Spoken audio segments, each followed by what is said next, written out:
తులం బంగారం 40,000కు తక్కువకు ఇస్తానని కేటుగాడు ప్రజలను మభ్యపెట్టిన ఘటన ఆత్మకూరు ఎస్ మండలం నిమ్మికల్ గ్రామంలో వెలుగులోకి వచ్చింది.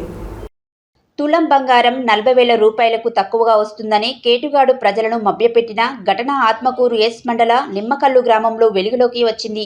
స్థానికులు తెలిపిన వివరాల మేరకు ఒక వ్యక్తి గ్రామంలో తక్కువ ధరకే బంగారాన్ని ఇస్తామంటూ నకిలీ బంగారాన్ని అంటగట్టేందుకు ప్రయత్నం చేయగా స్థానికులు పోలీసులకు సమాచారం అందించారు.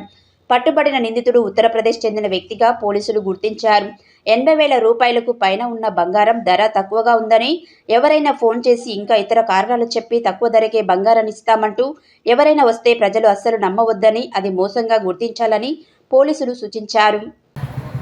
నా పేరు గంగరవేణ శ్రీనివాసు, గ్రామం నిమ్మికల్, మండలం ఆత్మకూరు ఎస్, జిల్లా సూర్యాపేట.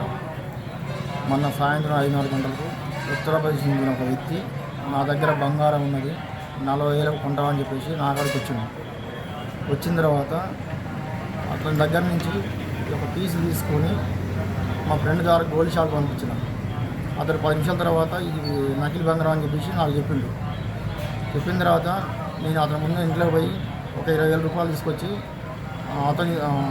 అతని ముందర లెక్క పెడుతున్నట్టుగా అతని మాయమాటలు చెప్పి మభ్యపెట్టి పుసబెట్టిన తర్వాత ఈ పీసులు మొత్తం చూపించిన తర్వాత ఆ డబ్బులు మన ముందు లెక్క పెట్టుకుంటా కొంచెం మాయమాట చెప్పి పుసబెట్టి ఈలోపు ఆత్మకూరు ఎస్ఐ గారికి సమాచారం అందించిన ఏమంటే ఒక 10 నిమిషాలలో వాళ్ళు పోలీసులు వచ్చి ఇలాంటి పీసులు నడకున్న పెద్ద రింగు గ్రామస్తుల సహకారంతో అతన్ని ప్రశ్నించి ఇది నకిలీ బంగారం అని చెప్పేసి నిర్ధారణ చేసుకొని అతని పోలీస్ స్టేషన్ తీసుకుపోవడం జరిగింది.